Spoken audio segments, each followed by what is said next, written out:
Many of us stood up this morning because we're going through something that is defeating in nature. It's beating us up and it's wearing us down.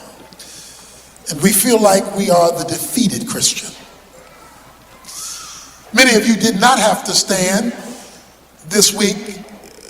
You'll be standing next week because something will happen that won't be in your favor. And many Christians today are going through discouragement and see themselves more as victims than victors. I want to introduce you to one of the most famous and fascinating scriptures in all of the New Testament on victory.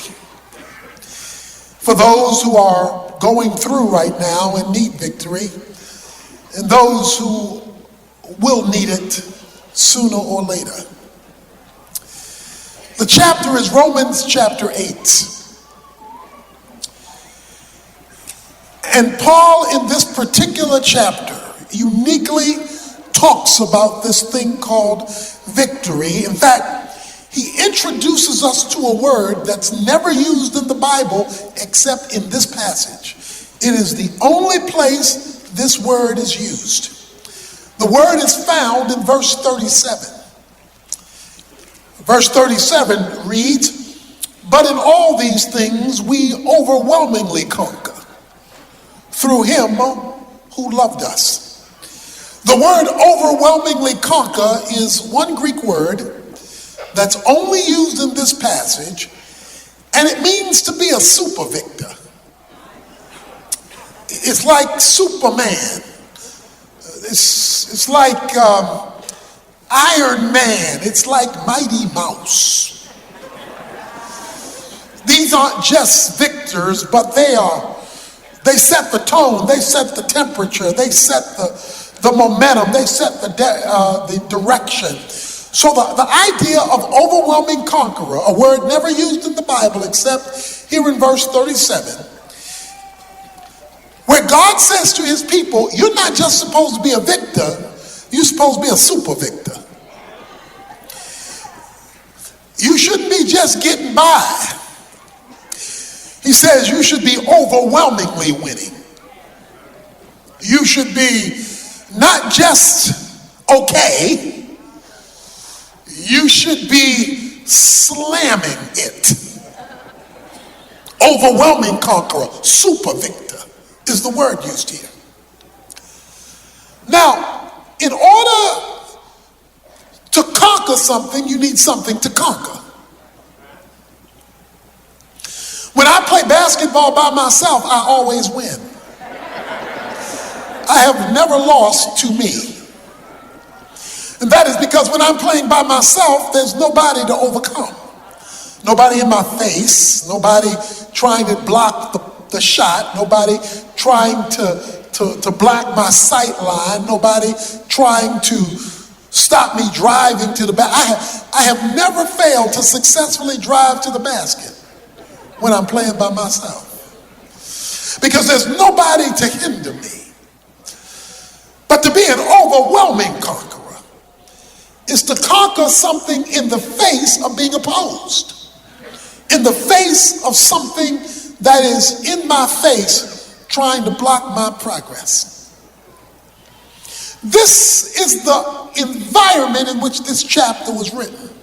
Verse 17 of Romans 8, he says, "And if children, heirs also, heirs of God and fellow heirs with Christ, if indeed we suffer with him, so that we may also be glorified with him." He talks about two kinds of Christians here. He talks about children who are heirs and sufferers who are co-heirs. See that in the verse? He says, if you're a child, you're an heir. You bear the inheritance of the Father as a child of God. You're a child, you're children. But then he says, if you're suffering, you are co-heir. You can be an heir, but not necessarily a co-heir. Because co-heir is tied to suffering. Heir is tied to sonship. So if you are a Christian today, if you have trusted Jesus Christ, you are an heir of God. You have an eternal inheritance. If you are going through the pains, problems, difficulties, struggles, defeats of life, then Jesus Christ is now inviting you to become a co-heir. A co-heir is more than an heir. You can have a child who's not necessarily in your will. They are born a child. But to be a co-heir, to be a recipient of the benefits of heirship. The benefits of heirship. So he wants to talk to them on a deeper level about being co-heirs, not being heirs. Here's the difference. If you are a child of God and therefore an heir, you go from earth to heaven. Heaven is your guaranteed right as a child of God. If you are a co-heir through the time of suffering, we'll talk about that in a moment, you not only go to heaven, heaven comes to you. Co-heirship brings about a different dimension of experience of God as you go through suffering, which is tied to co-heirship. From verses 17 to verse 27, he talks about groaning. You'll see that word groaning show up in those verses. Our time will not let us spend time there, but if you were to read it, he talks about groaning, the aches and pains of life. He talks about even nature groaning, earthquakes, tsunamis. He says the aches and pains of creation. And then he goes into personally and he says, and we also groan. If you've not grown, you haven't lived. If you haven't had to go, Lord have mercy. He says life brings groanings. It brings tough times and difficult times. And in this world, you will have trouble. But then he comes to one of the most famous verses in the New Testament, verse 28. He says, and we know that God causes all things to work together for good to those who love God, to those who are called according to his purpose. Everybody loves that verse. But let's spend a second in that verse, because this is all setting you up for being an overwhelming conqueror. He says, for we know, we don't think, hope, wish. He says, Paul said, let me tell you something, we know. In other words, sure enough. All things are working together for good to them who love God and are called according to his purpose. Let me read that again. All things. You'll see in a moment that word all things is going to show up a few times. All things are working together for good. God causes them to work together for your benefit. That's good. Something beneficial. To those who love God and are called according to his purpose. The condition, here it is, for seeing God take all things and work them together for good, your benefit, is conditioned upon you loving God. All things work together for good to them who love God. In other words, let me reverse it. You may not see all things working together for good if you don't love it. But what do we mean by loving God? Jesus says in John 14 verse 15, he says, you love me if you keep my commandments. So loving, he's not talking about a feeling.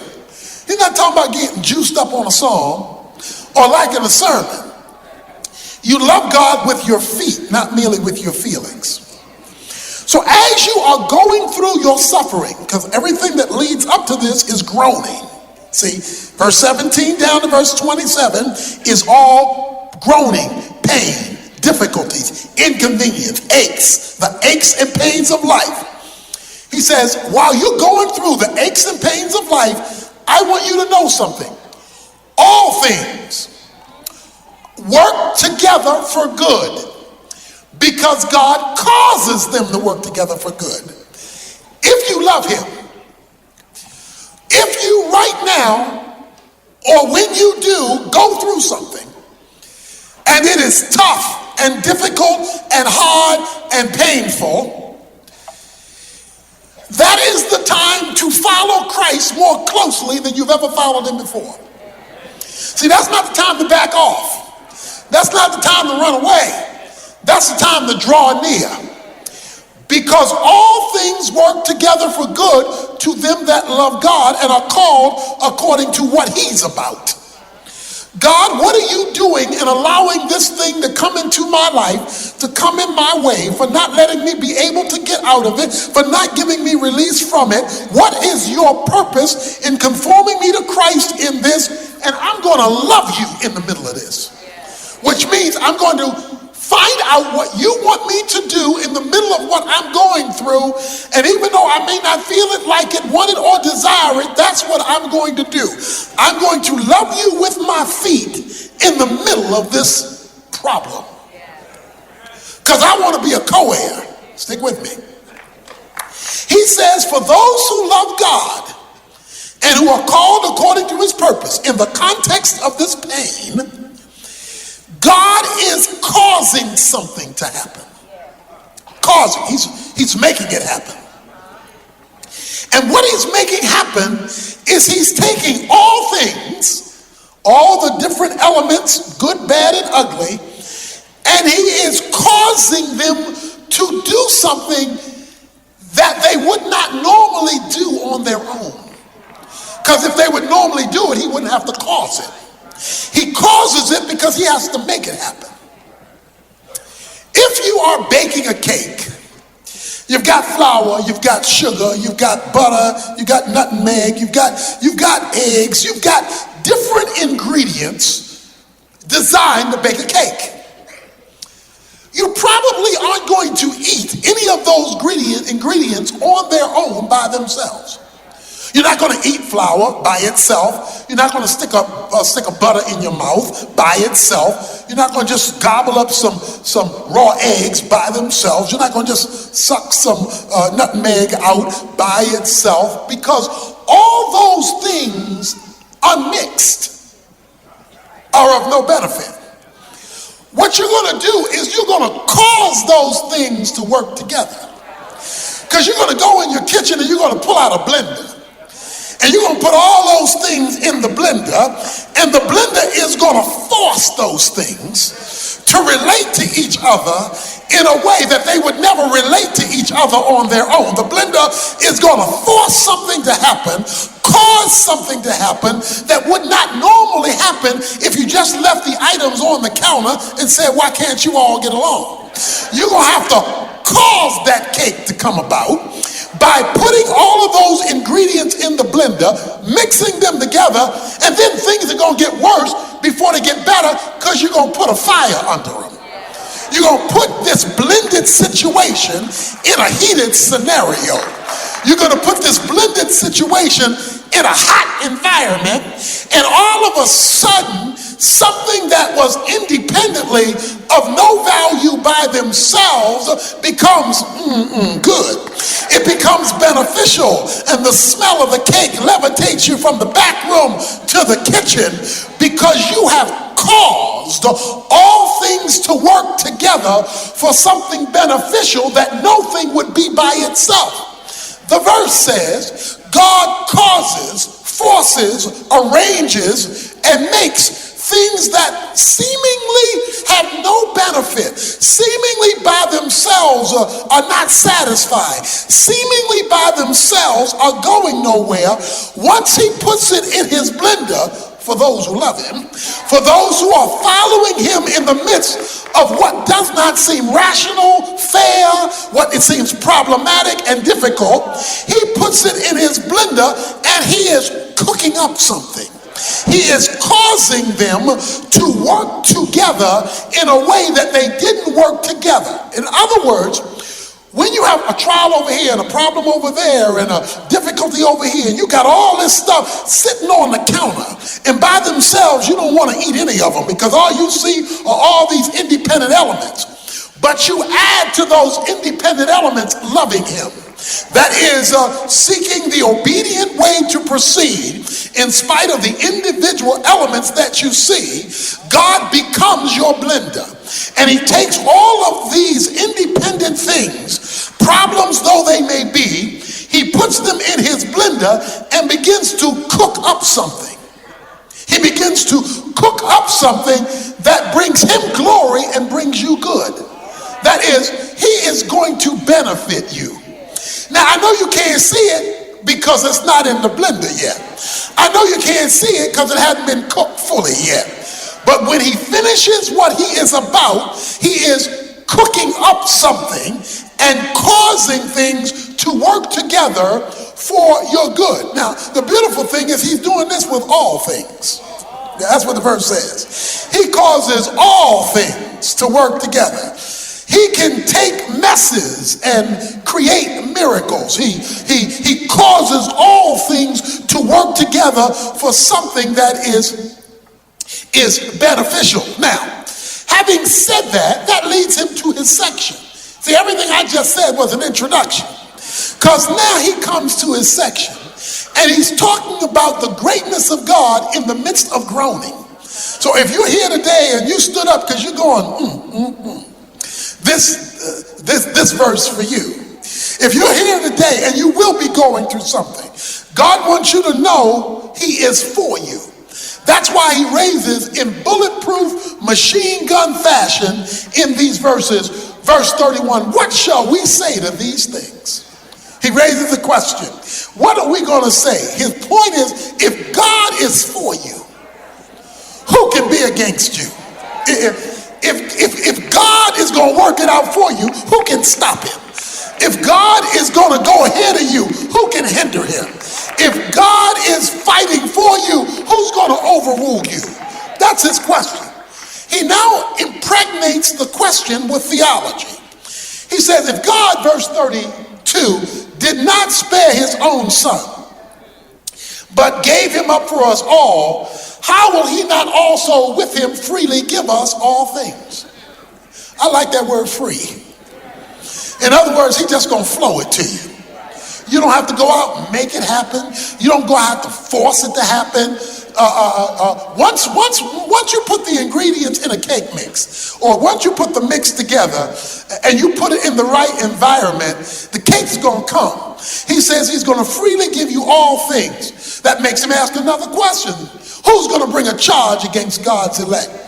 God is the one who justifies. Christ Jesus died.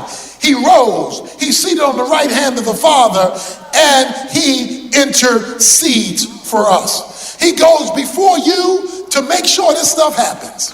Now watch this now. As you go through the groaning of life, that's his context.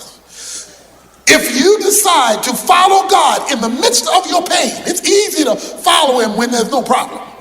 It's easy to follow him when there's no challenge. But in the midst of your suffering, you are now being invited to become a co-heir, not just an heir. That is to benefit at a deeper level from the relationship. He says, when you decide to do that, God becomes your blender, and he causes all things to work together because of what Jesus Christ has done on the cross. His point is, if God gave you Jesus, why would he withhold something less than Jesus? He gave you the most difficult thing. He spared not his own son. Everything else is easy from there, downhill from there, and free from there. So, having set that stage up, he now comes down and he says, what will separate us from the love of Christ? Verse 35. What's that question mean? What will separate you, here it is, from the experience of God's love for you? God just doesn't want you to know about his love. He wants you to feel that thing. See, you can have somebody say, I love you, and you can feel the love. Or you can just have somebody talking. He wants you to experience his love. When does he want you to experience? Watch this. During the extremes of life.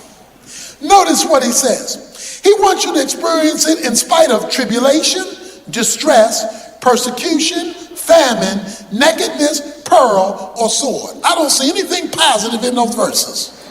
I see nothing positive. Trouble, I'm down, discouraged, Stuff is coming against me. I'm persecuted. I've run low on food, famine. I've run low on clothes, naked. I'm in danger, peril, and the sword is after me. And in the middle of all this mess, he wants me to experience the love of Christ. Now let me explain. The greatest time you will experience the reality of Christ is when life is not working, not when it is working. See, most people come to God when life is working, and God says, you haven't seen me yet till life is not working. You got all these negative things coming at you. You got one pain, one problem after another coming at you. But in all these things, I love this, all these things, we are overwhelmingly conquerors through him who loved us. God's going to show you his love during your roughest time, not just during your nicest time. He's going to show you his love during your most difficult days. So everybody who stood up today, you're in a good position because you are well situated if you will follow him in your difficulty to see him show up and show out in an overwhelmingly conquering way. That's not regular. That's super unleaded. That's not normal. That's God coming and showing up. How does he show up?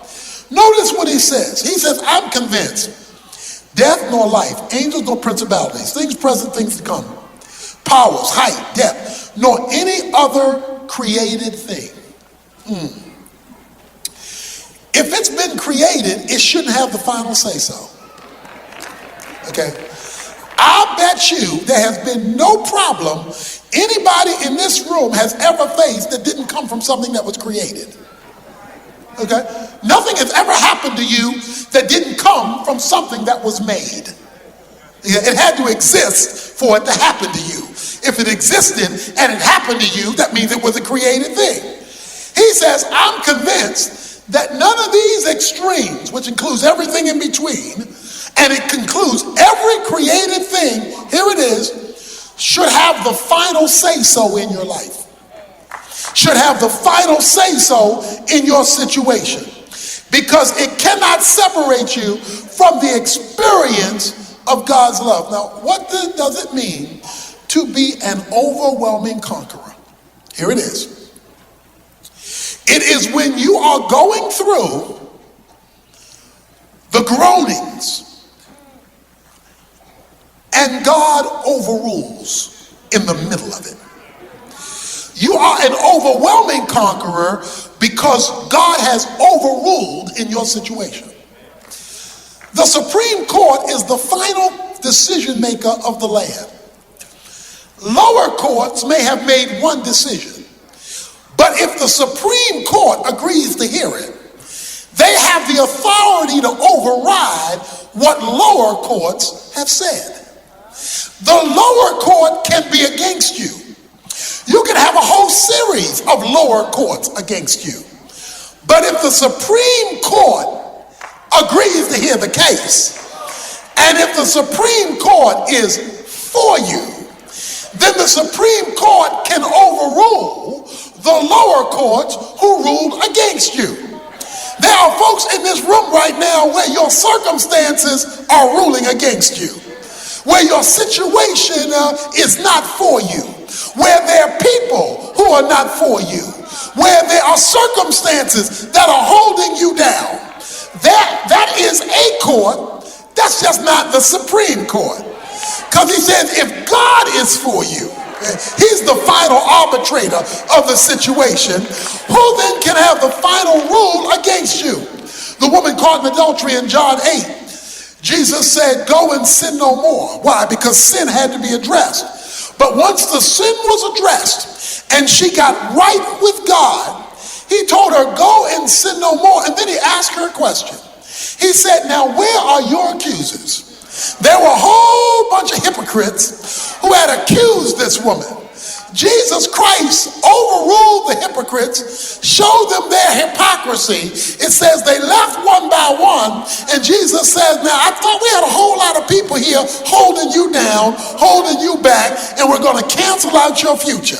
But I stepped in the middle of that mess and I overruled them, so I want you to go now, because I overruled the people who were going to try to ruin you, even though it was sin. When you addressed the sin and wanted to follow me, I addressed those who were going to hold you down. See, you can give people credit, but don't give them too much credit, because when God rules, that is the final rule or the final say-so in your life. It is God who makes the final say-so, because he is the Supreme Court. Because of the work of Christ, he is free to flow in your life and in your situation.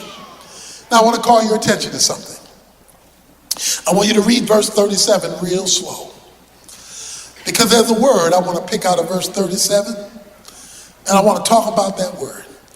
Now, I've talked about the unique word, overwhelming conqueror, the word that's only used this time in the New Testament or in the Bible. You're not supposed to just win, you're supposed to win big. Okay? So, you're going through something, or you will be going through something, and God says you're supposed to win, and you're supposed to win big. You're supposed to be an overwhelming victor, not a get-by person. So in other words, trying to make it, that means you're not an overwhelming conqueror yet. You doing okay? That's not an overwhelming phrase. You trying to get by, or you no different than anybody else, okay? You're not an overwhelming conqueror, okay? People will say, I got bread on my table, and I got clothes on my back, and I got a roof over my head. Well, I got sinners who got bread on their table and roof over their head and clothes on their back. I know atheists who got bread on their table and clothes on their back and a roof over their head. Now, that's all nice, because the Bible says God reigns on the just and the unjust. But God is talking about something bigger than just what everybody else has, what everybody else can do. He's talking about something overwhelming. Now, watch this. What do you think the word is that we ought to pay attention to in verse 37? Okay, somebody said all. Well, you can't say, you in the first service. You heard me. They gave it away. I want to talk about the word in. In. Okay, I just want to look at that word in. He says in verse 37, but in all these things, we are overwhelming conquerors. Let me tell you what most people come to God for. They come to God to be an overwhelming conqueror from all these things. See, we come to God to take us out of this problem, remove this problem, get rid of this problem. We want to be overcomers from it. He says, not so fast. I'm going to show you how big and bad I am. I'm going to make you an overcomer in it. Okay? Right smack dab while you in the middle of your mess. Right smack dab when your situation has not yet changed. We have not arrived at from yet. We still in it. He says, I'm going to make you a victor in it. In fact, let me say something I didn't say in the first service. You may not get victory from until you see victory in. See, a lot of us want victory from when God says, I want you to see what I can do in it before we get you from it, because then you will know who I am to overwhelmingly give you victory while you are still stuck in the middle of the problem you're asking me to get you out of. I am going to make you an overwhelming conqueror in the middle of it. Israel was going through the wilderness. They were in the wilderness. They were hungry in the wilderness. But while hungry in the wilderness, God opened up heaven and let cornflakes from above rain down, called manna from on high. while they were in. He didn't take them out of the wilderness. He left them in the wilderness to see how he could overwhelmingly provide while they were in a desert situation. Before he ever took them to the promised land, he let them see what he could do in a wilderness situation. Some of you are asking God, get me out of this wilderness and take me to the promised land. God is saying, well, we're going to get there, but before we arrive at your being delivered from the wilderness, I want to show you how I can take care of you in a desert situation.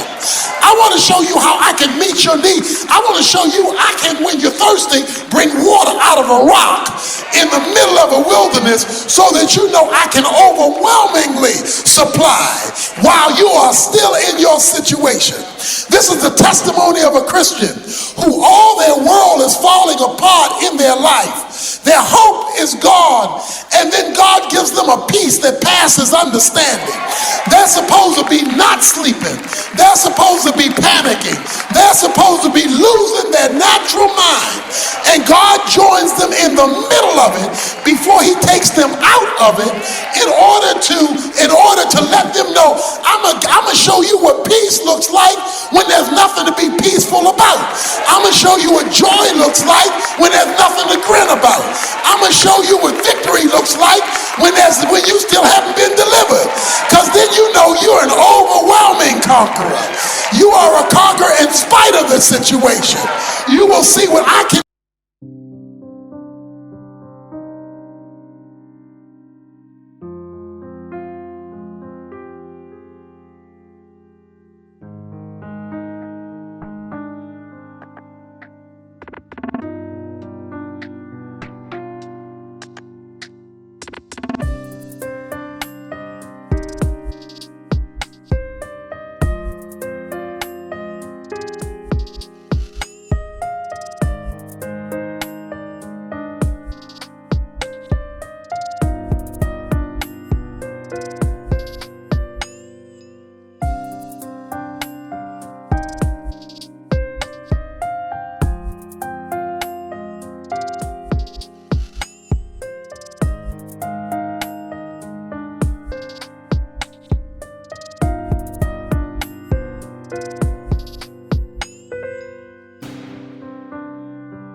To deliver you even in the midst of what you're going through. Listen, what Paul is saying is in the extremes of life, God will meet you in them while you're waiting for him to deliver you from them. Yes, keep praying, deliver me from it, but let me see you while I wait in it so that I can know your power and not forget it when I've been delivered from it. So I want some of you to change your prayers. Instead of just spending all your time saying, God, how long? God, take it away. God, deliver me. I want you to say, God, let me see you work while I'm waiting on you to deliver me. Let me see your presence and power while I'm still stuck in the rut and the mess and the muck and mire of my situation.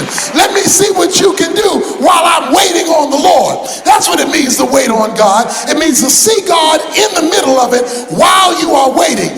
And there's nothing like God coming through in a way that lets you know he's God even when your situation has not changed. Because then you get to see, know, and experience his reality. I don't know how many of you watch professional wrestling, WW whatever, Raw, whatever it is. But what you need to know, let me tell you a little secret about professional.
decided ahead of time. Before you ever see the match, it's already declared that The Rock's gonna win, or that The Undertaker is gonna win, or whoever they are. It's decided before the match who the victor is gonna be. So they don't go into the ring wondering who's gonna win. Victory has been declared in advance. But just because victory has been declared in advance doesn't mean you're not gonna get slammed. Just because victory has been declared in advance, it doesn't mean you're not going to be thrown down. Just because victory has been declared in advance, it doesn't mean you're not going to be thrown out the ring. Just because victory has been declared in advance, it doesn't mean nobody's going to jump on you. Just because victory has been declared in advance doesn't mean you won't get a cut or a bruise or bleed a little bit. All it does mean is what happens in the ring doesn't determine the outcome, because the outcome has been determined in advance. I wish I could tell you this morning, fall in love with Jesus and you won't get slammed. I would love to tell you this morning, fall in love with Jesus and there will be no bruise. I would be pleased to tell you, fall in love with Jesus and you won't get thrown out the ring. But what I can tell you is that your victory has been declared in advance. So even though the devil is slamming you, even though people are abusing you, even though you're being thrown out of the ring, God has already decided in advance that you are more than a conqueror through Jesus Christ, who loved you and gave himself for you. So while you're in the middle of it, here's what I want you to do. I want you to do what the Bible says. It says, in everything, give thanks. I want you to give thanks in spite of it. Thank you, Lord, that you've already declared me a victory. Thank you that you're my blender and you're going to stir all this stuff together for my benefit. Thank you, you've already gone ahead of me to give me my deliverance.